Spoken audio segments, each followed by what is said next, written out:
நண்பர்களே, எப்படி மகிழ்ச்சியா சந்தோஷமா இருக்கீங்களா? நான் ரொம்ப மகிழ்ச்சியா இருக்கேங்க.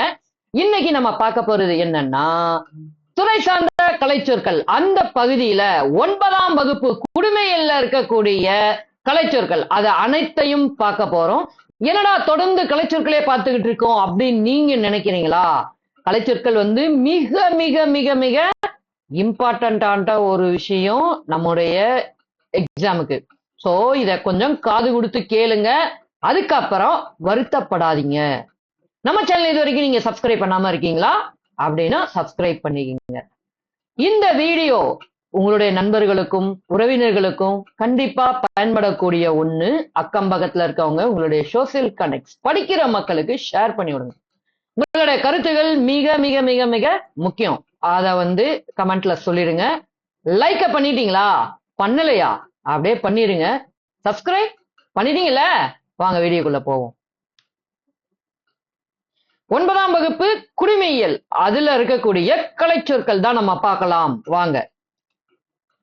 உயர்குடியாட்சி அப்படின்னா உங்களுக்கு என்னன்னு தெரியுமா?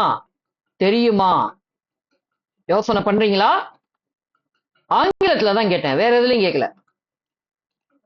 அரிஸ்டாக்ரசி அப்படின்னு ஆங்கிலத்துல சொல்றாங்க. ஸ்பெல்லிங் தானே சொல்லிடுவோம். ARISTOCRACY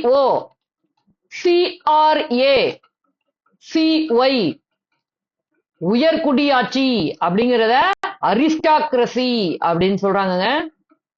முடியாட்சி அப்படிங்கறத என்னன்னு சொல்றாங்கன்னு உங்களுக்கு தெரியும் தானே? எஸ், மொனார்கி அப்படின்னு சொல்றாங்க. ஸ்பெல்லிங் ஆல்ரெடி சொல்லியிருக்கோம், இருந்தாலும் இன்னொரு தடவை சொல்லுவோம். ஓகேங்களா?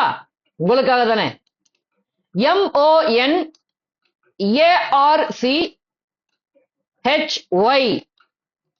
முடியாட்சி, மொனார்கி. ஓகேங்களா? அடுத்து வாங்க போவோம். தனி நபர் ஆட்சி, ஆட்டோகிரசி அப்படின்னு சொல்றாங்க. ஆட்டோகிரசி. AUTO auto, CRACY ஆட்டோகிரசி. தனிநபர் ஆட்சி என்னதுங்க? ஆட்டோகிரசி. ஓகே, அடுத்து போவோமா? சிறு குழு ஆட்சி. சிறு குழு ஆட்சி அது என்ன சொல்றாங்க? ஆலிகார்கி. OLIGARCHY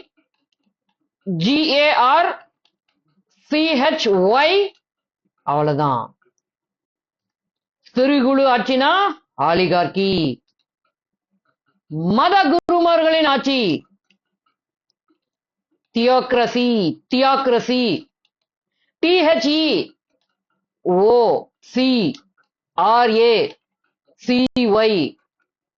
மத குருமார்களின் ஆட்சி தியோக்ரசி. நல்லா காதுகளை கொடுத்து கவனமா கேளுங்க. அதுக்கப்புறம் பரீட்சைக்கு அப்புறம் வருத்தப்படுற மாதிரி இருக்கக்கூடாது. இப்பவே கவனமா படிச்சுக்குங்க. ஓகேவா?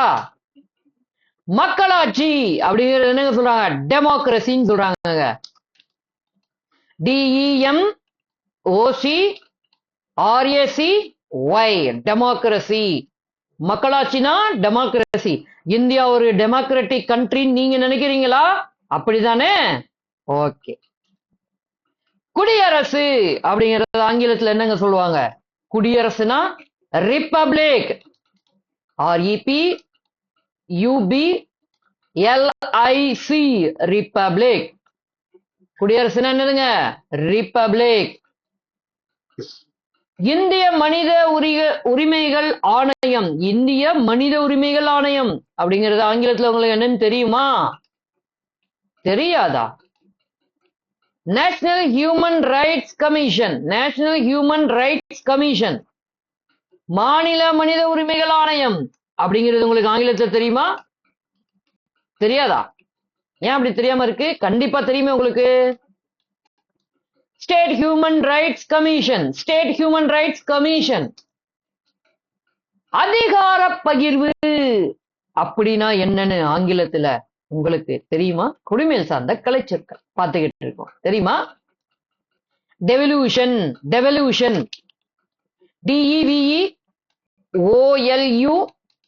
DEVOLUTION அதிகார பகிர்வு என்னதுங்க ஆங்கிலத்துல?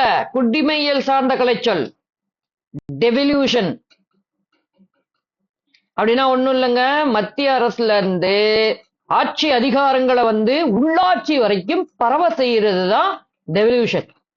அரசாங்கம் அப்படிங்கிறது உங்களுக்கு என்னன்னு தெரியுமா? அரசாங்கம்னா உங்களுக்கும் தெரியும், எனக்கும் தெரியும். என்னது? ஒரு நாடு அல்லது ஒரு மாநிலம் ஏதோ ஒண்ணு அரசியல் ரீதியா நிர்வகிக்கிறதுக்கான ஒரு சின்ன குழு, அதாவது கேபினெட் அப்படின்னு சொல்லுவாங்க இல்லைங்களா? அதுதான் அரசாங்கம்னா என்ன. கவர்மெண்ட், அவ்வளவுதான். கவர்மெண்ட்டுக்கு ஸ்பெல்லிங் அடடா சொல்லிடுவோம். GOVERMENT, சாரி, GOVERNMENT, கவர்னமெண்ட் அப்படி கூட வச்சுக்கலாம். கவர்மெண்ட், ஓகேங்களா? அரசு, அரசாங்கம்னா கவர்மெண்ட். அப்ப அரசுனா என்ன? என்னது? மக்களை ஆட்சி செய்யற ஒரு அமைப்பு, அவ்வளவுதான் அரசுனா. ஸ்டேட், இந்த வெல்ஃபேர் ஸ்டேட் அப்படிலாம் கேள்விப்பட்டிருப்பீங்க, அதுதான் state. State is spelling STATE. அழுத்த குழுக்கள், அழுத்த குழுக்கள் இவங்க ரொம்ப இம்பார்ட்டன்ட்ங்க நம்ம இந்திய அரசியல் அமைப்புல. பிரஷர் குரூப்ஸ் அப்படின்னு ஆங்கிலத்தில் சொல்றாங்க. குடிமையில் சார்ந்த கலைச்சொற்கள் பார்த்துக்கிட்டு இருக்கோம். இது வரைக்கும் நம்மளோட சேனலை நீங்க சப்ஸ்கிரைப் பண்ணாம பார்த்துட்டு இருக்கீங்கன்னா ஜஸ்ட் இந்த சப்ஸ்கிரைப் பட்டனை தட்டி விட்டுட்டு வாங்க வீடியோக்குள்ள தொடர்ந்து போலாம். ஒண்ணுமே இல்லைங்க, பொது நலன்களை பாதுகாக்கிறதுக்கு தீவிரமா கண்காணிக்கிறதுக்கு ஒரு குரூப்ஸ் இருப்பாங்க, அவங்க தான் அழுத்த குழுக்கள். ஆங்கிலத்துல பிரஷர் குரூப்ஸ்னு அவங்களுக்கு பேருங்க. ராணுவ குடியிருப்பு பாத்துருக்கீங்களா? ராணுவ குடியிருப்பு எங்க இருக்கு? ராணுவ முகாம் அல்லது ராணுவ குடியிருப்பு, அதுக்கு ஒரு ஸ்பெஷலா நேம் சொல்லுவாங்க. அது என்னது? ராணுவம் என்னதுங்க? மிலிட்ரி. அப்ப குடியிருப்புனா என்னது? ஹவுஸ் சொல்லுவீங்களா? இல்ல, military cantonment. MILITARY, military. CANTON, கண்டான். MENT, மண்ட், கண்டான்மெண்ட். கண்டோன்மெண்ட். மிலிட்ரி கண்டோன்மெண்ட் என்னதுங்க? ராணுவ குடியிருப்பு. இறையாண்மை, இந்திய நாட்டுக்கு மிக முக்கியமான ஒரு வரப்பிரசாதம் என்னதுங்க? இறையாண்மை. அதாவது எந்த நாடுமே நம்மள ஒண்ணும் பண்ண முடியாது. தம்பி இதை செய்ப்பா, no we will not do that அப்படின்னு எங்களுக்குன்னு ஒரு அதிகாரம் இருக்கியா, எங்களுக்குன்னு இறையாண்மையா இருக்கு, நீ யாரியா உள்ள வர்றதுக்கு அப்படின்னு கேட்கிற அந்த தன்மை, அந்த திறன். இப்ப உங்க வீட்டுக்குள்ள ஒருத்தர் அத்துமீறி உள்ள நுழையிறாருன்னு வச்சுக்கோங்களேன், விட்டுருவீங்களா? அதே தானே நாட்டுக்கும், அதுதாங்க இறையாண்மை, வேற எதுவும் இல்ல. சாவரின்டி, அதுக்கு ஆங்கிலத்துல என்ன சொல்றாங்க? சாவரின்டி. ஸ்பெல்லிங் சொல்லிடுவோம். SOVEREIGNTY,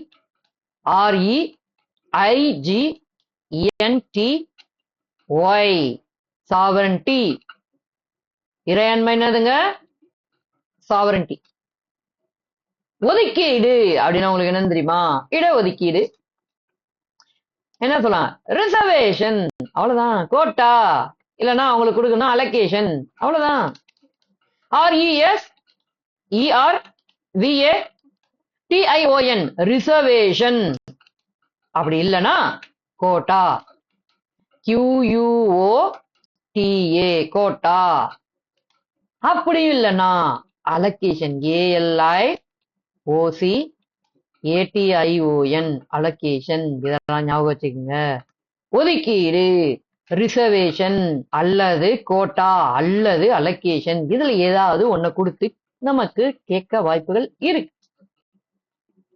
கருத்துருவாக்கம், கருத்துருவாக்கம் என்னதுங்க? ஒப்பீனியன் ஃபார்மேஷன், ஒரு கருத்தை உருவாக்குறது. ஓகேங்களா? OPINION, opinion formation. FORMATION, ஒரு கருத்து என்ன பண்றதுங்க? உருவாக்குற முறைதான் கருத்து உருவாக்குங்க. அப்படின்னா ஆங்கிலத்துல என்னதுங்க? ஒப்பீனியன் ஃபார்மேஷன், அவ்வளவுதாங்க. குடியரசு, நம்ம நாடு ஒரு குடியரசு தானே. ஆங்கிலத்துல என்னது? நேரடியா இல்லைன்னா மறைமுகமா ஒரு அரசோட தலைவர் தேர்ந்தெடுக்கப்பட்டார்னா அந்த முறைக்கு என்னங்க பேரு? எஸ், குடியரசு. அது ஆங்கிலத்துல ரிப்பப்ளிக். என்னதுங்க? குடியரசுனா ரிப்பப்ளிக். ஸ்பெல்லிங் சொல்லி விடுவோமே.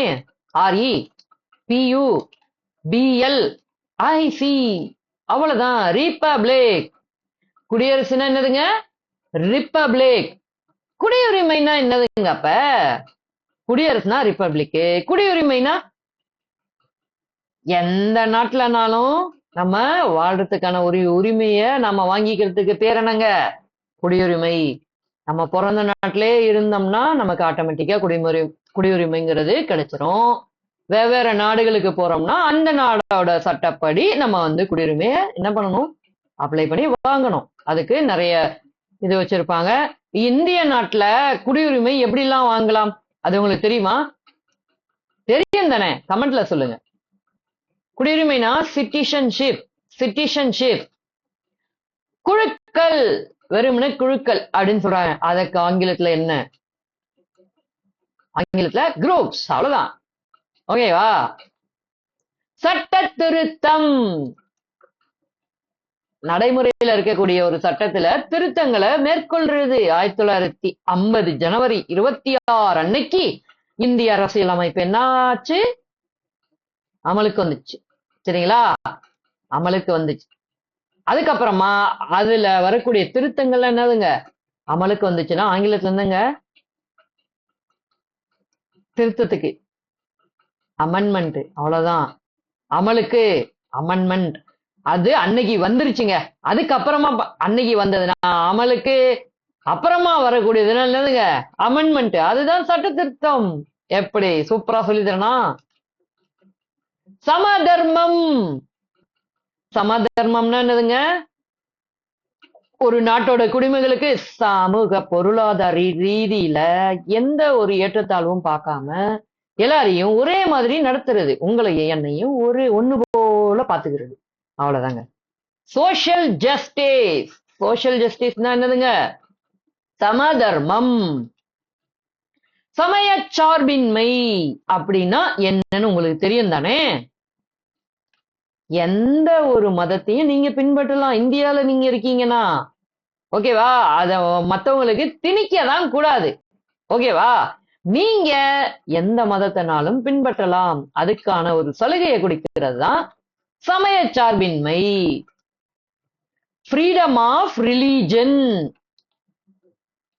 அத ஆங்கிலத்துல கரெக்டா சொல்லணும்னா என்னங்க சொல்லணும்? செக்யூலரிசம்.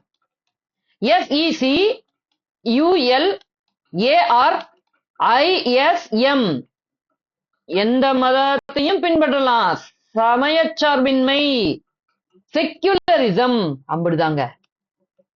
சமூகம் அப்படின்னா என்னதுங்க? சமூகம், சொசைட்டி. அவ்வளவுதான். ஒரு பண்பு நலனை கொண்டு ஒரு குரூப்பா இருக்கோம்னு வச்சுக்கோங்களேன், அவங்க தாங்க சமூகம், அவங்க தாங்க சொசைட்டி ஆங்கிலத்துல. சர்வதிகாரம்.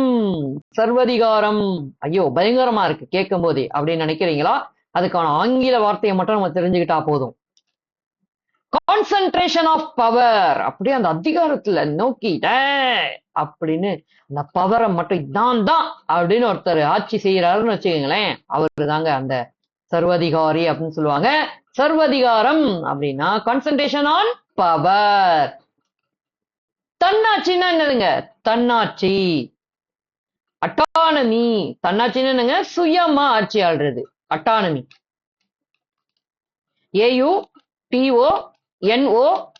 AUTONOMY. அட்டானமி. தொகுதி. தொகுதி இது ஆல்ரெடி உங்களுக்கு தெரிஞ்சிருக்கும். கான்ஸ்டுவன்சி. கான்ஸ்டுவன்சி. CONSTITUENCY.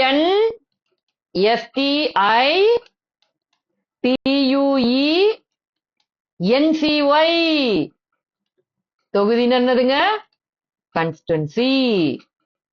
நாடாளுமன்றம் அல்லது சட்டமன்றம் அப்படின்னு என்னதுங்க? நாடாளுமன்றம்னா பார்லிமெண்ட், சட்டமன்றம் லெஜிஸ்லேச்சர். அவ்வளவுதாங்க. பார்லிமெண்ட் ஸ்பெல்லிங் எஸ் சொல்றேன். PARLI பார்லி. AMENT parliament. லெஜிஸ்லேச்சர் எஸ் சொல்றேன். LEGISLA TURE. நாடாளுமன்றம் அல்லது சட்டமன்றம் அப்படிங்கிறது என்ன சொல்லுவாங்க? Parliament, legislature. நிர்வாகத்துறை, நிர்வாகம்னா என்னதுங்க? அட்மினிஸ்ட்ரேஷனா? ஓகே, அத ஒரு பக்கம் எடுத்துக்கலாம். கரெக்டா சொல்லணும். சொல்லுங்க. தெரியலையா? சரி, நானே சொல்றேன்.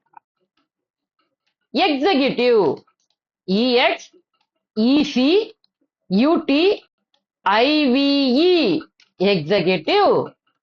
நிர்வாகத்துறை, எக்ஸிகியூட்டிவ். நோட்டா, வந்துட்டாரு நம்மாளு. நோட்டான என்னதுங்க? மேலே உள்ள அனைவரையும் எனக்கு பிடிக்கவில்லை. None of the above. அவ்வளவுதாங்க NOTA. NOTA, none of the above. மேல இருக்கவங்க யாருக்கும் நான் ஓட்டளிக்க விருப்பப்படவில்லை அப்படிங்கிறத குறிக்கக்கூடிய ஒரு அமைப்பு இந்திய தேர்தல் ஆணையம் நமக்கு கொடுத்தது நோட்டா. அடுத்து வந்து பிரதிநிதி அப்படின்னு ஒரு ஆளை சொல்றாருன்னா அவருக்கு ஆங்கிலத்துல என்னது? பிரதிநிதி. ரெப்ரசன்டேட்டிவ். ரெப்ரசன்டேட்டிவ். REPRE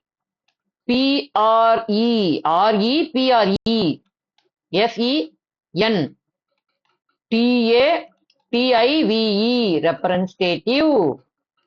பிரதிநிதி. ஒண்ணுமே இல்லைங்க, நம்ம தொகுதிகளுக்கு எம்எல்ஏக்கள் இருக்காங்களா, அவங்க வந்து நம்மளுடைய பிரதிநிதி. அவ்வளவுதான், ரெப்ரசன்டேட்டிவ். நம்ம எல்லாரும் போய் நம்மளுடைய சட்டமன்றத்துல உட்காந்து நமக்கு தேவையான விஷயங்களை கேட்டு பெறதுங்கிறது வந்து கொஞ்சம் சிக்கலானது. ஏன்னா இட பற்றாக்குறை ஏற்படும் இல்லைங்களா? அதனால நம்ம என்ன பண்றோம், இவரு எங்களுக்கு பதிலா பேசுவாரு அப்படின்னு ஒருத்தரை தேர்ந்தெடுத்து நம்ம சார்பா அனுப்பி வைக்கிறோம். சரிங்களா? அவர் தான் ரெப்ரசன்டேட்டிவ், பிரதிநிதி. பிரமுகர்கள். பிரமுகர்கள் முக்கிய உயர் பணியாளர்கள் அல்லது அலுவலர்களா, அவங்களுக்கு ஆங்கிலத்துல என்ன பேரு? டிக்னிட்டரிஸ். டிக்னிட்டரிஸ். DIGNITARIES, dignitaries. பிரமுகர்கள், டிக்னிட்டரிஸ். ஓகேங்களா? பிராந்தியம் அப்படிங்கிறது உங்களுக்கு என்னன்னு தெரியுங்களா? பிராந்தியம்னா என்னதுங்க? சரி, பிராந்தியம்னா உங்களுக்கு புரியலையா? மாகாணம்னா என்னதுங்க? மாகாணம். Province. Province. PROVINCE, province. Province. மாகாணம்னா, பிராந்தியம்னா ப்ராவின்ஸ். புத்துயிரளித்தல். புத்துயிரளித்தல் அல்லது மீட்டெடுத்தல். ரீஇன்ஸ்டேட்மெண்ட். புத்துயிரளித்தல் அல்லது மீட்டெடுத்தல். ரீஇன்ஸ்டேட்மெண்ட்.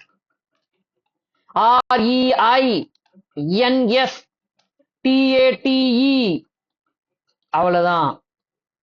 அதுக்கப்புறம் MENT, ரீஇன்ஸ்டேட்மெண்ட். ஓகேங்களா? மீட்டெடுத்தல், புத்துயிரளித்தல். ரீஇன்ஸ்டேட்மெண்ட்னா REINSTATEMENT, ரீஇன்ஸ்டேட்மெண்ட். மக்களாட்சினா என்னதுங்க? இப்பதான் கொஞ்ச நேரத்துக்கு முன்னாடி பார்த்தோமே அப்படின்னா என்னன்னு. டெமோக்ரசி. அவ்வளவுதான். ஸ்பெல்லிங் சொல்லவா? DEMOCRACY, democracy. அப்படின்னா என்னதுங்க? குடிமக்களால தேர்ந்தெடுக்கக்கூடிய ஒரு அரசாங்கம். மக்களாட்சி, டெமோக்ரசி. ஓகே மக்களே, ஈத்தோட நம்ம வந்து 9ஆம் வகுப்புல இருக்கக்கூடிய குடிமேல் பகுதியில இருக்கக்கூடிய துறை சார்ந்த கலைச்சொற்கள் முடிச்சிட்டோம். 9ஆம் வகுப்பு இந்தியன் பாலிட்டி அல்லது சிவிக்ஸ் அப்படின்னு சொல்றாங்க. மக்களே, நான் திரும்ப உங்களுக்கு சொல்ல விரும்புவது என்னன்னா, தயவு செஞ்சு நம்ம கொடுக்கிற வீடியோக்களை கவனத்தோட காது கொடுத்து கேளுங்க. அப்புறம் தேர்வுக்கு அப்புறம் கவலைப்படக்கூடாது. என்னடா நம்ம கேட்டிருக்கலாமோ அப்படிங்கிற நிலை கண்டிப்பா வரும். நீங்க இதை கேட்கல அப்படின்னா கண்டிப்பா உங்களுக்கு அந்த நிலை வரும் வரும் வரும். ஏன்னா தேர்வு நெருங்கிக்கிட்டே இருக்கு. நீங்க கண்டிப்பா கவனமா படிக்கணும். தேவை ஒரே ஒரு வேலை, கண்டிப்பா அதை வாங்கணும். நம்ம ஓஹோன்னு வாழணும்னா காதுகளை கொடுத்து கேட்கணும். நம்ம மட்டும் படிச்சா போதும்னு நினைக்காதீங்க. நிறைய பேருக்கு வந்து ஷேர் பண்ணுங்க. Sharing is caring. ஓகேங்களா? அடுத்தவங்க மேல நீங்க அக்கறையா இருக்கிறத எப்படி காட்டலாம்? அவங்களுக்கு தேவையான நல்லது ஒரு படிப்பை கொண்டுட்டு போய் அவங்க கிட்ட கொடுத்தீங்கன்னா அவங்க மேல நீங்க அக்கறையா இருக்கிறத காட்டிடலாம். உங்களுடைய கருத்துகள் எனக்கு ரொம்ப வேணும். அதை கமெண்ட்ல சொல்லுங்க. லைக் பண்ணாம வீடியோஸ் பாத்தீங்கன்னா லைக் பண்ணிக்கங்க. எப்பவுமே சொல்ற ஒண்ணுதான், சப்ஸ்கிரைப் பண்ணாம இருந்தீங்கன்னா நம்ம சேனலை சப்ஸ்கிரைப் பண்ணி சப்போர்ட் பண்ணுங்க. சோ நாளை இன்னொரு புத்தம் புதிய வீடியோல உங்களை வந்து சந்திக்கிறேன். அதுவரை உங்களிடமிருந்து விடைபெறுவது உங்கள் பிரசாத் அருண். நாளை பாப்போமா? பாய்.